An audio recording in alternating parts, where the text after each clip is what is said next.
రామమందిర విరాళాల దుర్వినియోగం వ్యవహారంలో తవ్వే కొద్దీ అనేక లోపాలు బయటపడుతున్నాయి. లెక్కింపు సందర్భంగా అవకతవకలు గుర్తించిన state bank of India SBI అధికారులు అక్కడి సిబ్బందిని మార్చాలని 3 నెలల క్రిందటే శ్రీరామతీర్థ క్షేత్ర ట్రస్టుకు సూచించారు. అయితే ఎస్బీఐ సూచనలను ట్రస్ట్ సభ్యులు పట్టించుకోలేదు. అంతేకాదు దుర్వినియోగం బయటపడ్డాక పోలీసుల సాయంతో నిందితుల ఇళ్లలో డబ్బును స్వాధీనం చేసుకోవడం సహా వారి బ్యాంకు ఖాతాల నుంచి ట్రస్టుకు బదిలీ చేశాక కూడా వారు పోలీసులకు అధికారికంగా ఫిర్యాదు చేయలేదు. 12,000 నుంచి 15,000 జీతాలిచ్చి నగదు లెక్కింపు సిబ్బందిని ఎస్బీఐ నియమించుకుంది.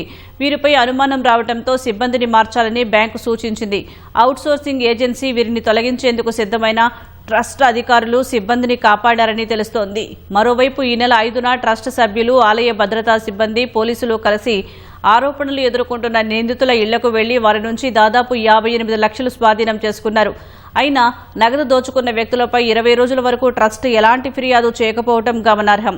అటు ఈ కేసులో అరెస్టైన 8 మంది నిందితుల తరపున తమ సభ్యులెవరూ వాదించరని ఫైజాబాద్ బార్ అసోసియేషన్ తీర్మానం చేసింది.